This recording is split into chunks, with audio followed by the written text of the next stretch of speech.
서신체로 하나님 말씀 받도록 하겠습니다.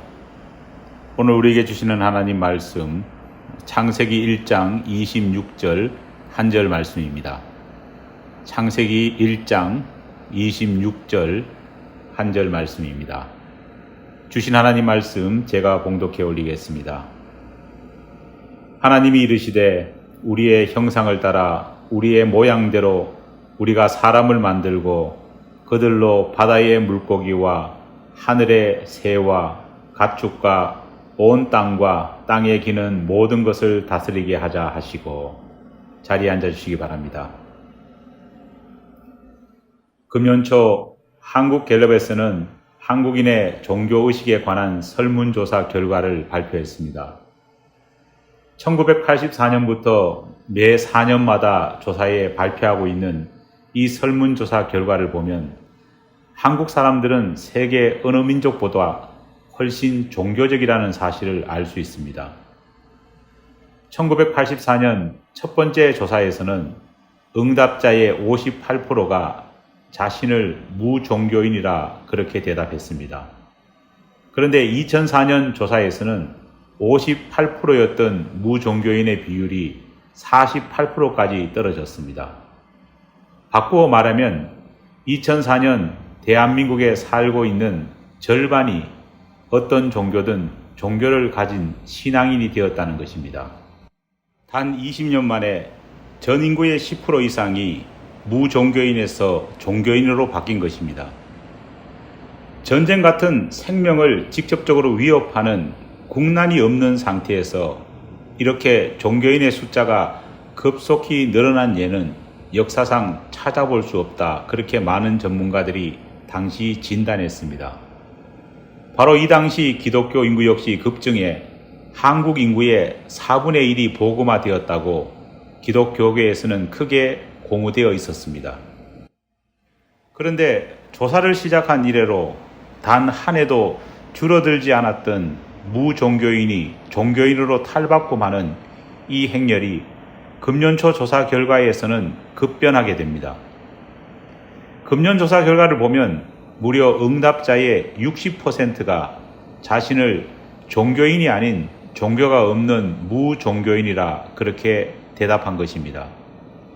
2014년 조사와 비교해 보면 무종교인의 비율이 무려 12%나 급증한 것입니다. 물론 사람들 중에는 1년 이상 지속된 코로나 사태로 인해 종교 활동을 할 수 없었다는 점이 고려되어야 한다 말하기도 합니다. 그런데 흥미로운 것은 응답자의 대부분이 자신이 종교인에서 무종교인이 된 이유가 종교 활동의 공백과는 전혀 무관하다고 대답했기 때문입니다. 다시 말해 코로나 팬데믹의 후유증이 아니라는 것입니다. 그렇다고 종교가 타락해서 종교가 사회적으로 선한 영향력을 끼치지 못해서 그렇게 종교를 버렸던 것도 아닙니다. 그렇다면 사람들이 종교를 버린 가장 큰 이유는 무엇이었을까요? 응답자가 말하는 가장 큰 이유는 첫 번째로 관심이 없다는 것입니다. 둘째가 많은 사람들이 함께 모여 있는 그 자체가 불편하다는 이유였습니다. 이런 사람들의 답변에 대해 종교학자들과 사회학자들은 이렇게 분석하고 있습니다. 핵가족을 넘어 1인 가구가 보편화되다 보니 사람들이 다른 사람들과 관계를 맺는 일에 부담을 느낀다는 것입니다. 사람들과 부대끼며 사는 그런 맛을 잃어버렸다고 말합니다. 모여있기보단 이젠 혼자 있는 것, 혼자서도 잘 노는 것이 일상화되어 버렸다는 겁니다. 특히 20대 젊은 층에게 있어 이런 현상은 더욱 두드러져 20대의 80% 이상이 종교에 관심이 없다고 대답한 것은 물론 다른 사람들과의 만남 역시 삶에서 중요하지 않다 대답하고 있습니다. 현재 결혼하는 사람들의 수가 급감하고 있습니다. 가족이라는 테두리 역시 급속하게 와해되고 있습니다. 이건 역시 서로 관계를 맺는 것이 사라지는 시대의 행태와 연결되어 있습니다. 이젠 내 사촌이 누구인지 모르는 아이들이 부지기수로 늘어나고 있습니다. 심지어 형제나 자매끼리도 연락을 주고받지 않는 남보다 못한 사이가 되어버린 경우도 심심찮게 발견할 수 있습니다. 그러다 보니 서로 관계를 맺을 기회조차 점점 더 사라져가고 있습니다. 이런 시대 속에서 우리 크리스찬들은 어떤 모습, 어떤 태도를 가져야 할까요? 우리는 과연 무엇을 따라야 할까요? 하나님께서 천지 만물을 창조하신 천지 창조 기사는 언제나 흥미진진합니다. 천지 창조 기사가 기록된 창세기 1장이 우리에게 정말 중요한 이유는 그 속에 처음이 무엇이었는지, 본 모습이 무엇이었는지에 관한 오리지널의 이야기가 담겨져 있기 때문입니다. 시대의 흐름에 따라 이리저리 변질되어 버린 그런 모습이 아니라 변질되고 타락되기 이전 모습, 그 본 모습, 우리가 따르고 믿어야 할 본질의 모습이 그곳에 담겨져 있기 때문입니다. 우리는 로마서 12장 2절 말씀을 잘 알고 있습니다. 너희는 이 세대를 본받지 말고 오직 마음을 새롭게 함으로 변화를 받아 하나님의 선하시고 기뻐하시고 온전하신 뜻이 무엇인지 분별하도록 하라. 아멘. 그래, 이 세상의 타락한 풍조에 마음을 빼앗기지 말아야지. 이 세상의 악한 관습을 따르지 말아야지. 우리는 그렇게 다짐합니다. 그래, 마음을 새롭게 해야지. 우리는 그렇게 결심합니다. 하지만 우리는 타락하기 이전의 바른 풍조, 변화되기 전에 오리지널한 그 모습에 대해서는 잘 알지 못하고 있습니다. 관심을 갖지 않습니다. 창세기의 창조 이야기는 바로 이 오리지널한 모습이 무엇인지에 대해 우리에게 말해줍니다. 창세기 1장을 천천히 그리고 자세히 읽어보면 아주 흥미로운 대목을 발견하게 됩니다. 창조의 과정 속에서 하나님께서는 언제나 단수로 표현되셨습니다. 태초에 하나님이 천지를 창조하시니라. 성경 말씀이 시작되는 이 첫 일성도, 이 세상 만물이 창조되는 이 첫 순간도 언제나 하나님은 단수로 표현되셨습니다. 하나님이 하나님이라는 단수로 표현된 이 표현은 첫째 날도, 둘째 날도, 그리고 셋째 날도 계속됩니다. 그렇게 여섯째 날이 되었을 때에도 단수로 표현되시는 하나님의 호칭은 변하지 않습니다. 하지만 여섯째 날 중간에 갑자기 하나님의 호칭이 바뀌어 버립니다. 창세기 1장 26절로 27절 말씀입니다. 하나님이 이르시되 우리의 형상을 따라 우리의 모양대로 우리가 사람을 만들고 그들로 바다의 물고기와 하늘의 새와 가축과 온 땅과 땅에 기는 모든 것을 다스리게 하자 하시고 하나님이 자기 형상 곧 하나님의 형상대로 사람을 창조하시되 남자와 여자를 창조하시고 여섯째 날 하나님은 땅에 기는 가축과 짐승을 창조하셨습니다. 이때까지만 해도 하나님의 호칭은 계속 단수셨습니다. 언제나 하나님이로 시작되었다는 말입니다. 그런데 갑자기 인간을 창조하시면서 하나님의 호칭이 단수에서 복수로 바뀝니다. 하나님이라는 단수에서 우리의 형상을 따라 우리의 모양대로라는 복수 형태로 바뀐다는 겁니다. 신학을 조금이라도 아시는 분이나 성경 공부를 열심히 해온 분들 가운데서는 목사님 바로 그게 삼위일체 하나님을 가리키는 말이 아닙니까? 라고 말씀하시는 분도 계실지 모르겠습니다. 물론 이 표현이 삼위일체 대신 하나님을 증거하는 표현일 수 있습니다. 하지만 그렇다면 첫째 날 창조할 때부터 여섯째 날 인간을 창조하시기 전까지 하나님께서 삼위일체 하나님으로 계시지 않았다는 말은 아니지 않습니까? 왜 그때도 삼위일체 하나님으로 하나님은 여전히 존재했음에도 불구하고 단수 표현을 사용했을까요? 결국 인간을 창조하는 이 기점을 시작으로 무언가 하나님이 인간에게 들려주시기를 원하시는 메시지가 있기 때문에 단수 표현이 복수 표현으로 바뀌었음을 알 수 있습니다. 왜 하나님은 유독 인간을 창조하시면서 자신을 하나님이라는 단수 표현에서 우리라는 복수 표현으로 바꾸어 표현을 하셨을까요? 그 이유는 인간을 창조하시면서 하나님께서 친히 말씀하신 우리의 형상을 따라 우리의 모양대로 인간을 만들자라는 하나님의 인간 창조 계획을 통해 알 수 있습니다. 하나님께서는 하나님의 형상대로 인간을 만드셨습니다. 다시 말해 인간에게는 하나님의 형상, 즉 이미지 오브 갓이라는 것이 주어졌습니다. 우리에게 하나님의 이미지가 있다는 것입니다. 그렇다 보니 지금까지 많은 사람들이 이 이미지라는 것을 우리 인간이 하나님과 겉모습이 닮았다는 것으로 오해해 왔습니다. 이런 연유로 성화를 그린 화가들조차도 하나님을 인간의 모습으로 그렸던 사람들이 참 많습니다. 그 대표적인 화가가 미켈란젤로입니다. 미켈란젤로는 그가 그린 천지창조를 보면 하나님의 모습을 인간의 모습으로 묘사하고 있습니다. 여러분 기억하십니까?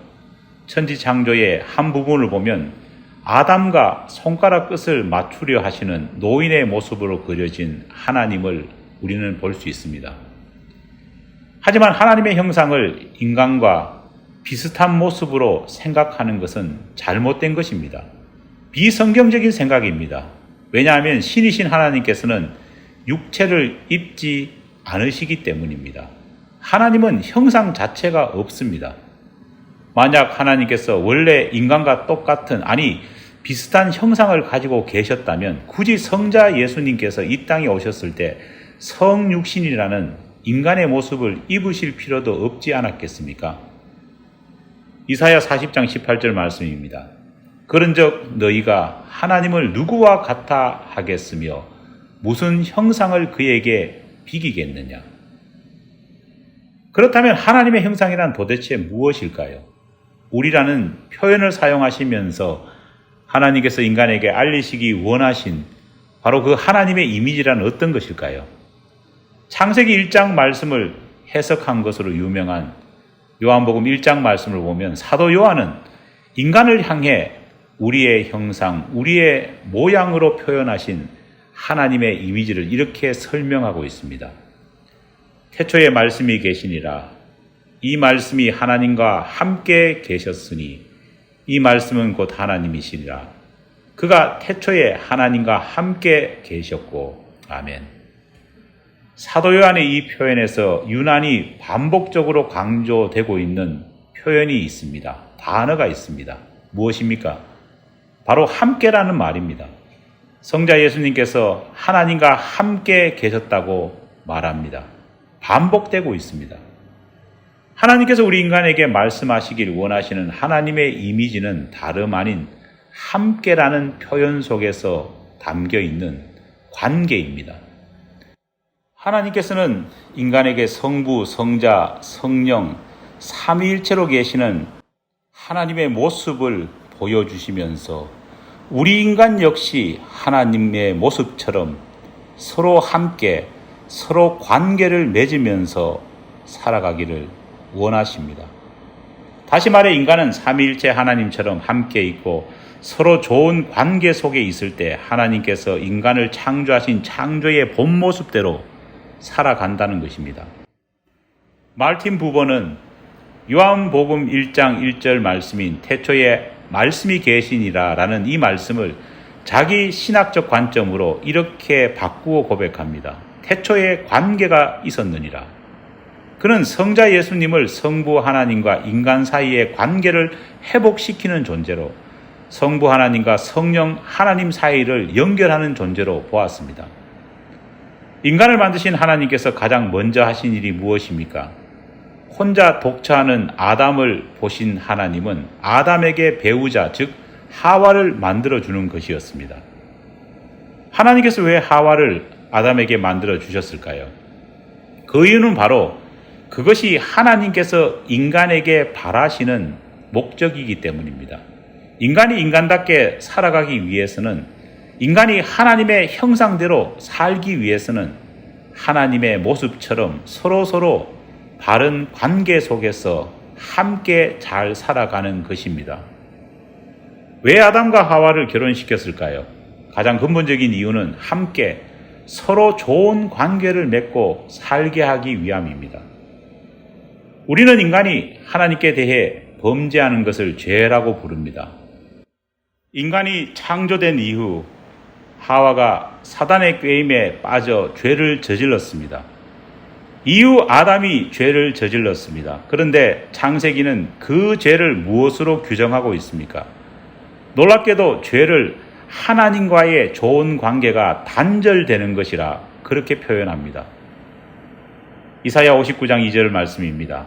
오직 너희 죄악이 너희와 너희 하나님 사이를 갈라 놓았고 너희 죄가 그의 얼굴을 가리어서 너희에게서 듣지 않으시게 함이니라. 그렇다면 죄와 심판이라는 말의 반대인 구원이라는 것은 어떤 것일까요? 에베소서 2장 14절 말씀입니다. 그는 우리의 화평이신지라 둘로 하나를 만드사 원수된 것 곧 중간에 막힌 담을 자기 육체로 허시고. 사도 바울은 구원이 무엇인지를 설명하면서 죄로 인해 하나님과 관계가 단절된 인간이 예수 그리스도의 십자가의 죽으심으로 인해 다시 하나 되는 것이라 설명하고 있습니다. 하나님을 잘 믿는 것, 지난 금요 예배에서 말씀드렸듯 주님의 진정한 사도가 되는 것이 과연 어떤 모습일까요? 로마서 5장 1절 말씀은 이렇게 말합니다. 그러므로 우리가 믿음으로 의롭다 하심을 받았으니 우리 주 예수 그리스도로 말미암아 하나님과 화평을 누리자. 하나님과의 관계가 회복되어 평화로운 관계가 되는 것, 동시에 인간 사이의 관계가 회복되어 평안한 관계가 되는 것이라 말합니다. 한마디로 기독교 신앙은 관계 없이는 존재할 수 없습니다. 관계란 나 혼자 이룰 수 있는 것이 아닙니다. 관계란 적어도 둘 이상이 함께 할 때 만들어지고 맺어지는 것 아닙니까? 어떤 분들 중에는 교회가 먹고 즐기고 교제하는 일에 치중하면 안 된다, 그렇게 우려하고 비판하시는 분도 계십니다. 물론 맞는 말입니다. 교회가 세상적인 율락 집단처럼 되었어야 되겠습니까? 하지만 교회는 서로 사귀고 관계를 가깝게 하고 서로 교제하는 일을 중단해서는 안 됩니다. 그 일이 오히려 교회의 중심입니다. 예배만큼이나 친교가 강조되어야 합니다. 친교는 예배만큼이나 필수적입니다. 왜냐고요? 바로 관계, 사귐, 함께함이 하나님의 형상의 본질이기 때문입니다. 그러므로 홀로 신앙생활을 한다는 것은 하나님의 형상에 나오는 관계를 생각한다면 있을 수 없는 일입니다. 목사님의 말씀은 좋은데 은사는 풍부한데 교인들의 헌신은 남다른데 서로 관계가 나쁘다. 성립될 수 없는 모순적인 말입니다. 우리가 교회에서 훈련을 받고 하나님의 말씀을 배우는 목적이 무엇입니까? 짧은 문장으로 요약하면 하나님과의 관계를 회복하고 인간과의 관계를 평안케 하기 위함 아닙니까? 이 중요한 목적 이상도 이하도 없습니다. 이 두 가지 목표만 이룬다면 우리는 가장 훌륭한 하나님의 자녀이며 주님의 사도가 될 수 있습니다. 오늘 여러분의 관계는 어떠합니까? 하나님과의 관계, 성도와 이웃들과의 관계는 평안하십니까? 기도하겠습니다. 하나님 아버지 감사합니다. 놀랍게도 하나님께서는 우리에게 하나님의 형상, 하나님의 이미지를 주셨습니다. 하지만 이 하나님의 이미지가 무엇인지에 대해 우리가 잘 몰랐습니다. 오늘 말씀을 통해 하나님의 형상, 하나님의 이미지는 삼위일체 되시는 하나님께서 늘 함께 좋은 관계를 유지했던 것처럼 우리 역시도 하나님을 믿는 신앙인으로서 하나님과의 관계, 이웃과의 관계를 바르게 맺는 것임을 깨닫게 하여 주심을 감사드립니다. 진정한 관계 속에서 신앙이 연걸어감을 잊지 않게 도와주시옵소서. 우리 모두가 좋은 교회를 만드는 데 있어 가장 중요한 것이 서로 사랑하고 서로 교제하는 관계임을 잊지 않게 도와주시옵소서. 예수님 이름으로 기도드립니다. 아멘.